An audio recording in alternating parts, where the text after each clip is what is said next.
valve cover off. We have this breather cap here. That doesn't necessarily need to come off at this time. It's really just a cover. There's some passageways in there for the crankcase gases to vent back from here into the air box. It's a EPA thing. It's a cleaner way to deal with gases that cause smog and pollution. There's some little foam screens in there in case there's oil splashing going on that just kind of capture that. So, but for now, that can just stay right on there. I want to take these off kind of starting at the center and zigzagging and working my way out. I do have to remove these caps first, and then I've got 10mm bolts all over here, so I'll get this off. Working on these caps, these are JIS screws. I've had them off before, so I just want to I'm using this impact driver only because it's got the big bit on it, but these aren't so tight. They've been off before, so I just want to make sure they fit the screw heads well. And these will be something that I'm either going to polish, because they are aluminum and can come out very shiny, or I may paint them. I don't know. Polishing isn't exactly a fun task, but I think they look good polished.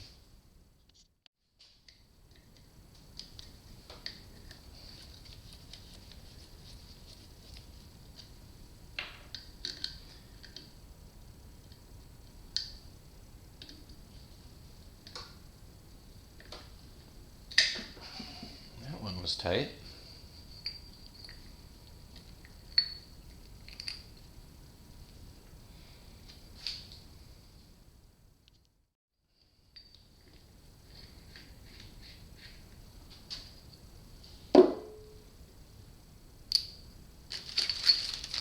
Keep it together.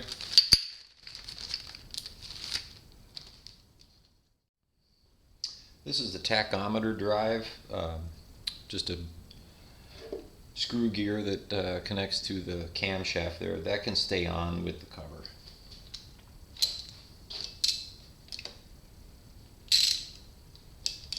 So again, just crisscrossing as I loosen, trying to release this pressure evenly from the center out.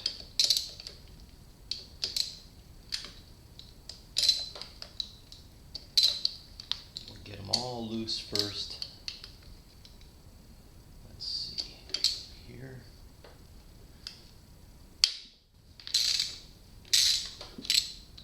That's a sticky one.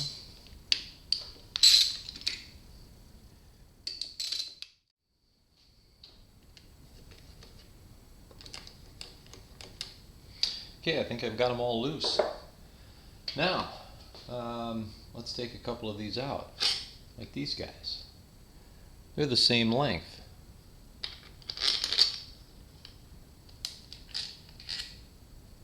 These are not the same length. These are the same length.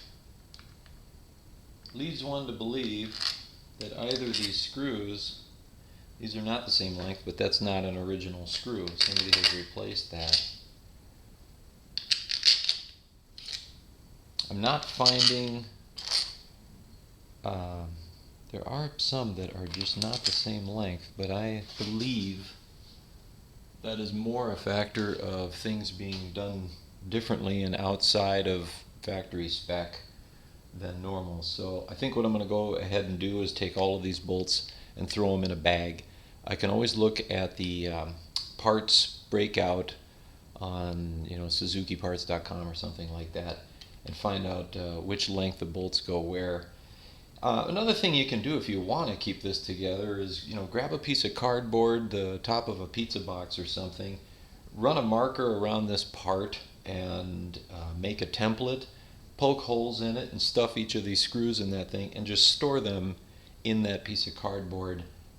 I don't think it's necessary with this particular one, but maybe on a different bike that might be a good way to keep things organized. So when you're taking these off, there's a rubber gasket that goes all around. They are reusable if you don't damage them. So take your time. Be easy with it. because they may want to tend to stick in places. If you can get it to release nicely, which I did,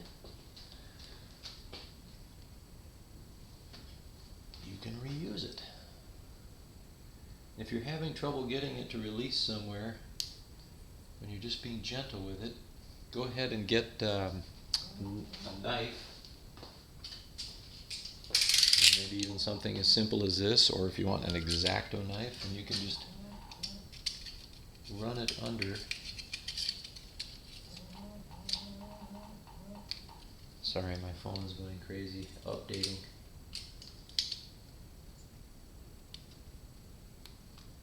Just peel it off carefully.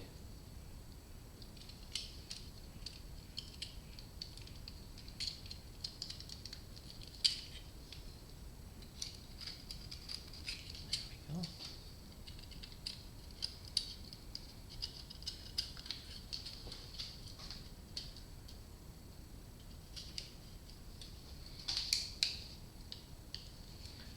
Especially around these dowel pins, that's a place that they can get torn easily. Okay, so I'm done loosening this all up. I can take this off, and there is a gasket that I can reuse. I'll hang this somewhere and keep it in good shape, and I can reuse it. Okay, so on this bike, there's two dowel pins that center the cover as it's going on, and I've been missing this dowel pin. I actually learned of this the last time I had this apart to check the valve clearances, and it was too long to wait for the part to come in, and I just went ahead and put that thing down and eyeballed it to get it nice and straight. But I also went ahead and ordered the parts. So this is cover dowel pin Suzuki part number 09206-08001, and it was $2.99 plus tax.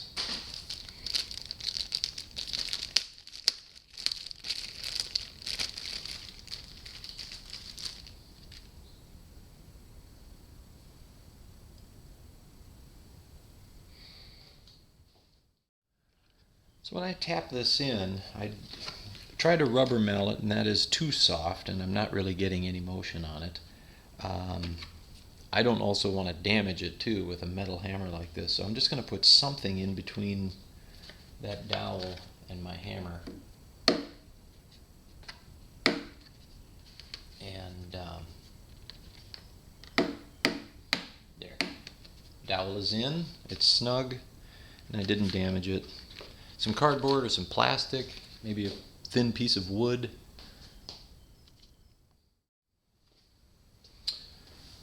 Okay, so tappet clearance. We're going to check this and capture those readings currently on the engine before we start taking the top end of that engine apart. We may or may not end up doing a valve job, but until we know, we ought to be prepared to put this thing back together the way it is now, because if it's within spec and we don't do any valve work while we're in there, we want to capture those specs, so we'll write them down. The clearance for this is, the acceptable range is 3/100ths of a millimeter to 8/100ths of a millimeter. So I'm probably going to want to go a little bit on the higher side, but you kind of want to land in the middle of that range. I'll probably shoot for 5 or 6/100ths of a millimeter. So we'll see. We may have to order up some new shims. I'll show you what I mean in a second. So to measure valve clearance or tappet clearance, we have to have the cam positions in either A or B there. And to adjust that, we need a 19mm wrench on the crankshaft on the timing side of the engine.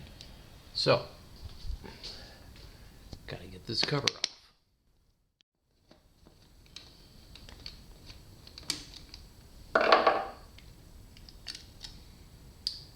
And another thin paper gasket to be careful of. Put those screws in there.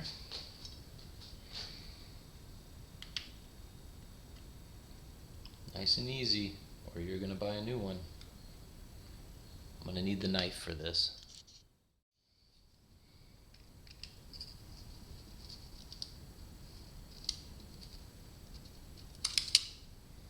There we go. Reusable. So with a 19mm wrench on the crankshaft, I can slowly turn the engine over and move my cams, and I'll move the camera position so you can see where we want to get those cams lined up. So we're going to shoot for these two cams right here. Actually, we'll hit here, measure that, and let's get our book out. So here I've got my log book for the bike. I just like to keep these cheap composition books around. And every good toolbox has a pencil and pen in it. And the last time I checked these was September 5th of 2015. And I've got exhaust and intake 1, 2, 3, and 4. I was 5/100ths, 5/100ths, 4/100ths, 5, 4, 5, 5, and 6. So we'll see now. I'm going to put today's date, which is February 11, 2017. And we will do exhaust and intake. Cylinder 1, 2, 3, and 4. And let's get our feeler gauges. What did I do with those? Here they are. Get my feeler gauges out, and let's just start kind of in the middle of the range. Most of them are at 5/100ths, so I think we'll head back to that. Where am I? There. Millimeters, 0.051, so 5/100ths is this little guy right there. And so with that cam lobe in the up position, I'm going to start putting these guys in between the cam and the tappet. Now that is not fitting in. I'll go down to, next one down that I have is, call it 4/100ths. It's actually 0.038, but see, and that has gotten tight. And by the way, this has got to be done cold. So that is not fitting in. So I know I've got too tight a clearance on that tappet. And I honestly don't have one smaller than that, so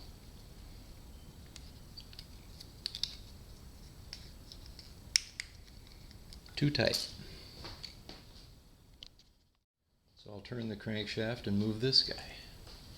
Although actually, with this one up, this one is also in a good position, because either A or B position. This was the A position, this was the B position, flat against the plane of the head, or of the head. And so I can go ahead and measure that one now too, in that same position.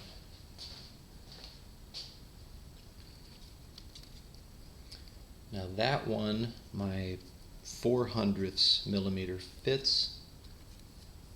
5/100ths is getting a little snug. And the 6/100ths, I cannot get in there. So I'm going to call it 5/100ths. And I'll go record that in my journal.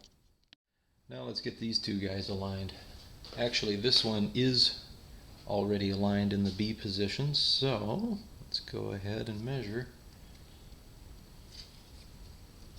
4/100ths fits fine. 5/100ths fits fine. 6/100ths fits fine.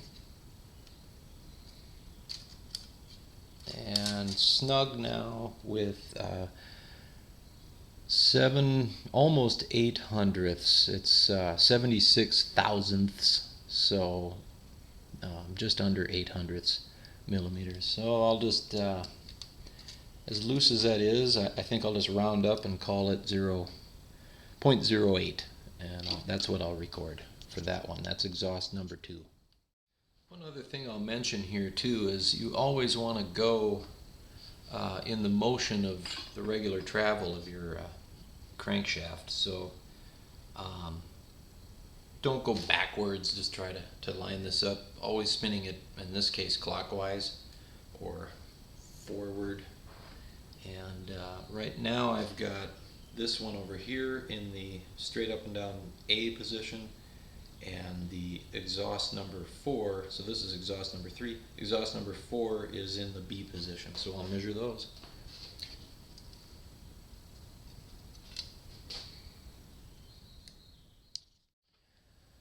So I've got all of my readings here, and I am going to circle the ones that are drastically out of spec or right at the limit of a spec. This one here is right at the limit. I mean, it's not. It's okay, but it's too tight. At this point, I'm guessing I got some valve work to do. I'm not 100% sure of that, but at least I've captured this data at this time, and we file it away. We know what we had. May all change later, but I don't have it if I don't capture it now. So the next thing I want to know is which one of these cylinders failed on me, because I know I lost compression in a cylinder, at least I'm quite convinced I did, and I suspect that it's number 4, but I don't know until I know, and I like having information before I get in.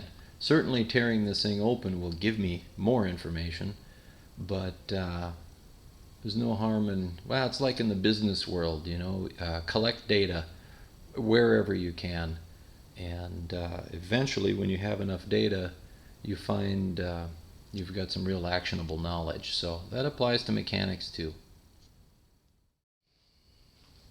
So I've got my compression gauge in the number 4 cylinder, the one that I'm suspecting. I'm just going to set that down here. Let's see if I can just turn this over with the Kickstarter. If not, I'll get a battery and use the electric starter. But yeah, see, it's got some bad leverage here.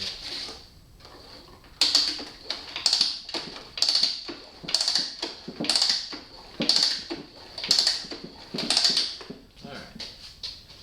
Not good. Donut.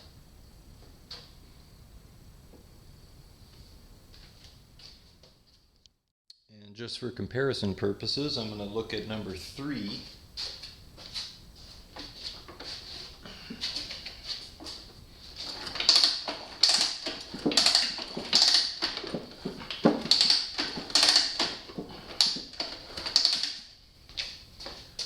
So there I'm getting some compression, not high, but something. Maybe low just because of the way I'm kicking it over and not using the electric starter, but I've already learned something about cylinder number 4.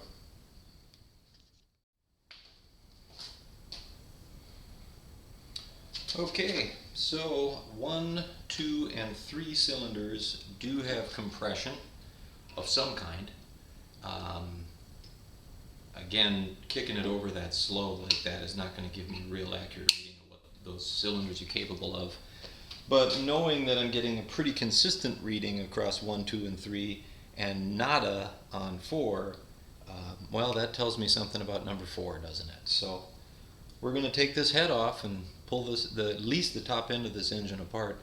I hope to not get into the bottom end of this engine because the gearbox was working really well, and I didn't have problems there. And we can take some measurements on connecting rod and that kind of thing. At least I hope to, with the cylinders off, and we'll see what we get into. Thanks. Okay, so we're going to take these cams off the top of the engine, and right now we have tension on the cam chain, which comes from the cam chain tensioner. So we need to remove this piece before we pull these cams off. So we'll start here next. Okay, I grabbed a light here and hopefully you can see this, but that is a lock nut around the bolt that holds the cam chain tensioner shaft tight. So we need to loosen that lock nut first, then use a screwdriver to tighten that bolt onto the shaft within the tensioner, and then we can unscrew the two screws at the top and the bottom holding the piece in. So we got a 12mm lock nut.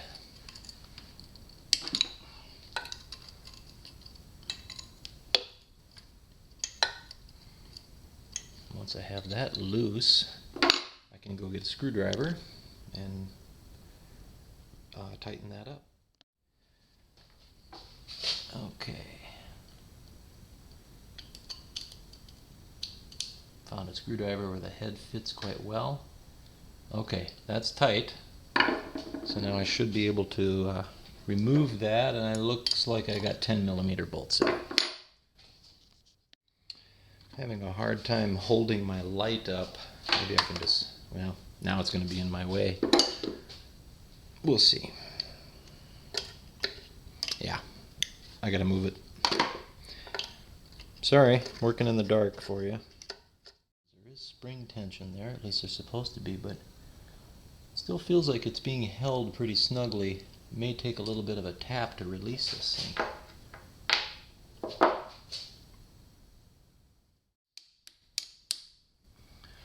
Definitely moving. There we go. It's just a snug part. Okay. And out it comes. I'm trying to keep things clean. So there it is. And I've got this locked right now, so I need to unlock that to check the tension on this screw. And there's also a gasket there that, well, it's seen better days. Hopefully with a new engine gasket kit, that gasket will come with it. So to remove these cams, we have a cap here and a cap here.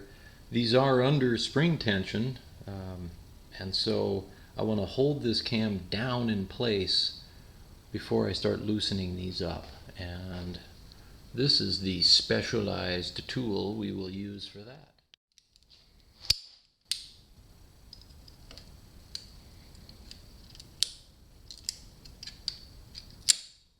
Don't need a lot of tension, just barely snug. And again, like the valve cover, although I would argue a little bit more importantly this time, we're going to want to take this pressure off evenly. So work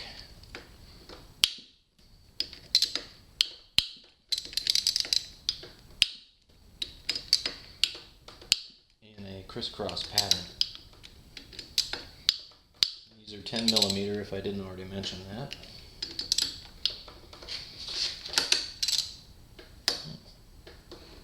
Wow, you're tight.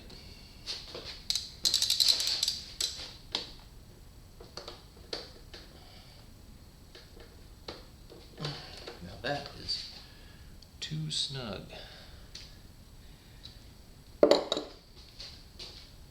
Trick here.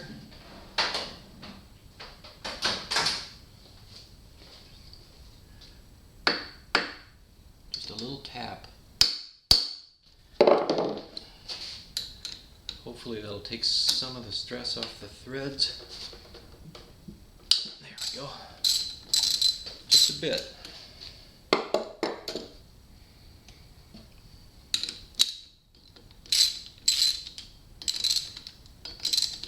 Okay.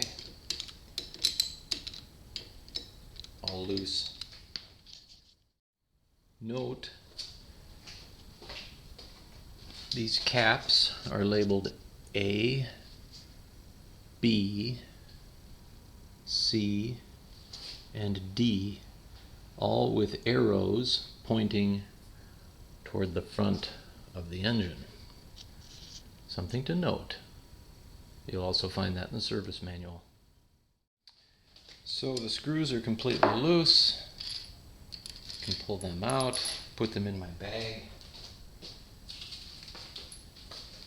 I know these are labeled A, B, C, and D, and I can probably just put them all in one single bag, but I've decided that Ziploc bags are cheap, and so I've got one for exhaust side and one for the intake side. You know, whatever you think.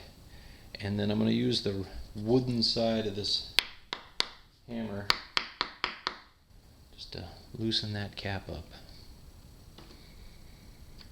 And off it comes. There are 2 dowel pins there for centering this piece. Be careful not to lose those. I'm going to pull them out with pliers and put them in the bag with the parts, which they also fit in there. So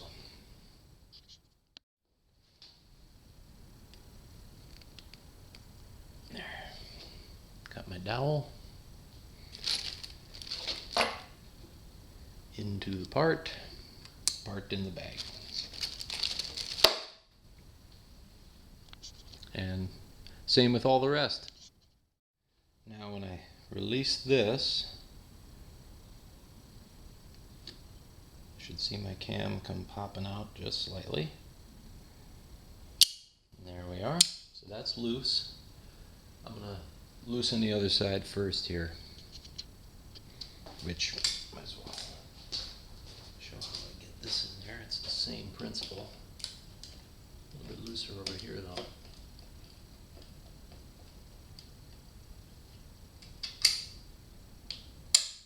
Just snug.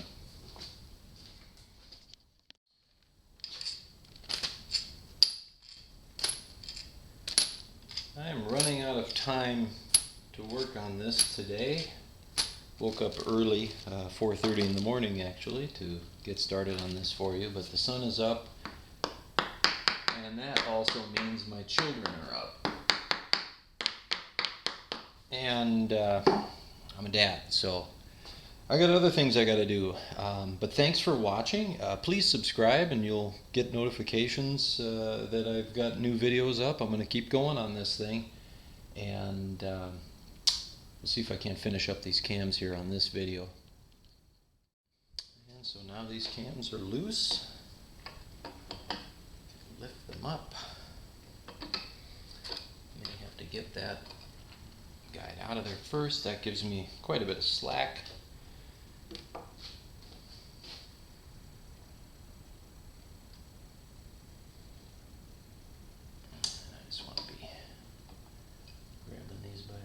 Place. So there's my intake, my exhaust, and I'm just gonna put a hook on this and let gravity hold that so the chain doesn't fall down in the crankcase, although if it does I'll just fish it out at this point. This head's coming off anyway, so, and we get that off. I'm done with the cams. Hopefully I'll see you next week. Thanks for watching.